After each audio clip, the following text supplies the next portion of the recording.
Hello students, we are going to continue this stanza, chapter third the little girl. और अभी तक हमने पढ़ा है कि एक ये छोटी सी लड़की की कहानी है जिसके लिए उसके फादर एक बहुत ही भयानक है, जिसको देख के मतलब वो डरती है क्योंकि वो हमेशा उसको स्कॉल्ड करते रहते हैं, या तो उसके ऊपर चिल्लाते हैं या उसकी ग्रैंड मदर के ऊपर चिल्लाते हैं।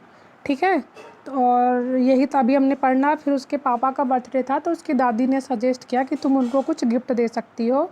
और उस लड़की ने क्या किया कि अपने उनके पापा एक स्पीच देने के लिए जो उन्होंने पेपर रखा था उसको फाड़ के उसने कुशन में अपने भर दिया, क्योंकि उसको कुछ मिल नहीं रहा था फिल करने के लिए। ठीक है, चलिए और आगे कंटिन्यू करते हैं। And she was dragged down to where father was pacing to and fro, hands behind his back. Well, he said sharply, mother explained. He stopped and started at child. Did you do that? No, no, she whispered. Mother, go up to her room and fetch down the damn thing. See that the child's put to bed this instant. और उसे खींच कर वहाँ ले जाया गया जहाँ to and fro means होता है कि ऐसे मतलब तेज़ी से टहलना। ठीक है, तो उस लड़की को खींचकर वहाँ ले गया गया कि जहाँ उसके पिताजी अपने हाथ अपने पीठ के पीछे बांधकर गुस्से में टहल रहे थे। उन्होंने क्या पूछा? Well, he said sharply. और उन्होंने कठोरता से पूछा अच्छा, जैसे उन्होंने डांट कर उससे पूछा अच्छा। मदर एक्सप्लेन्ड, उसकी माँ ने एक्सप्लेन किया कि मतलब इसने क्यों किया, कैसे किया, किस वजह से किया।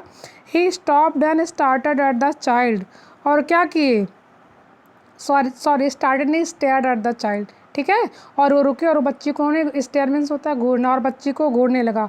Did you do that? क्या तुमने ये किया? ना ना ना, सी विस्पर्ड, उसने कहा। वो अपने पापा को देखती थी तो इतना डर जाती थी कि वो हकलाने लगती थी। वो धीरे से बुदबुदाई किया, विस्पर्ड मीन्स होता है बुदबुदाना, कि नहीं मैंने नहीं किया। Mother, go up to her room and fetch down the damned thing, see that the child put to bed this instant. और उसने क्या बोला? माँ, ऊपर कमरे में जाओ और उस बकवास, डैमन थिंग मीन्स होता है उस बकवास चीज़ को, उस बकवास चीज़ को लेकर नीचे लेके और इस लड़की को क्या करो? That instant, sorry this instant means होता है कि अभी के अभी, और इसको ले जाओ अभी के अभी इसके बेड में सुलाओ। ठीक है, अभी देखिए नेक्स्ट, उस मतलब इस पूरे पैसेज में क्या आपने पढ़ा कि उस लड़की को ऊपर से खींच कर नीचे लेके आया गया और उसके पापा ने पूछा कि तुमने उसको किया है, और वो डरी, लेकिन और उसकी माँ ने समझाने का प्रयत्न किया कि उसने ऐसा क्यों किया है। लेकिन उसके फादर इतने गुस्से में थे कि वो उन्होंने उसको कुछ जानना और समझना ज़रूरी नहीं समझा, वो बहुत गुस्से में थे।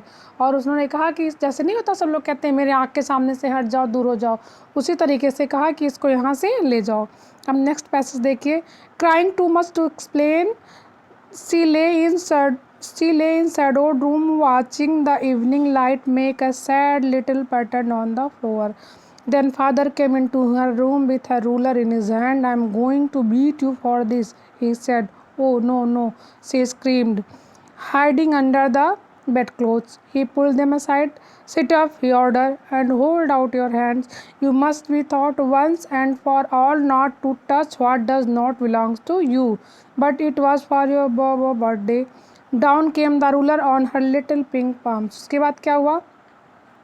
वो अपनी दादी को बताना चाह रही थी कि उसने ऐसा क्यों किया, और ज़ोर ज़ोर से रो रही थी। ठीक है, crying too much to explain, she lay in the shadowed room watching the evening light make a sad light pattern on the floor. और वो रोते रोते एक रूम में ऐसे जो है लेट गई, और वहाँ पे क्या देख रही है? जैसे किसी चीज़ जहाँ पे लाइट थोड़ी सी कम रहती है वहाँ पे किसी चीज़ की परछाई बनती है। शैडो मीन्स परछाई होता है। तो देख रही थी कि लैंप एक परछाई बनाता है, और कैसी परछाई बनाता है? सैड। हमारा मन मस्तिष्क जिस समय जैसा होता है हम उसी प्रकार की विचारधारा बना लेते हैं। तो उस समय सैड थी तो उसको क्या होता, जो लैंप का पैटर्न बन रहा था उसको देख के भी वो सैड हो जा रही थी। उसके बाद क्या हुआ? Then father came in to her room with her ruler in his hand. उसके बाद उसके पापा उसके रूम में आए, क्या लेके? एक रूलर लेकर, एक डंडा लेके उसके रूम में आए। I am going to beat you for this, he said. उसने कहा कि मैं इसके लिए तुम्हें मारने जा रहा हूँ। बीट मीन्स होता मारना या पीटना। ओ नो, सी स्क्रीन, वो जोर से चिल्लाई, नहीं नहीं।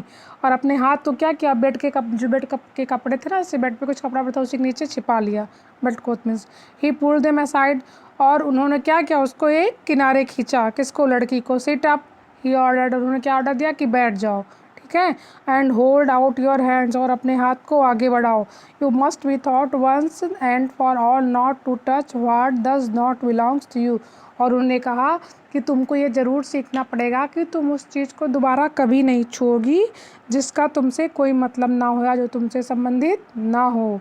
और वो क्या बताने, जब वो ये बताना, वो हकला के बताना चाहती थी कि मैंने आपके बर्थडे के लिए उसको बनाया, लेकिन उन्होंने कुछ नहीं सुना और क्या क्या, एक छड़ी उसके पिंक पाम्स में होता है, उसकी गुलाबी हथेलियों पर एक डंडा मारा। किसने? उसकी लड़की के फादर ने। ठीक है, अब ये देखिए, अब 3 पैरा और पढ़ा है, ये तीनों हम लोग कल पढ़ेंगे और इसको आप लोग अच्छे से पढ़िए और समझिए और दोहराया भी करिए। ठीक है, and that's all for today. Thank you.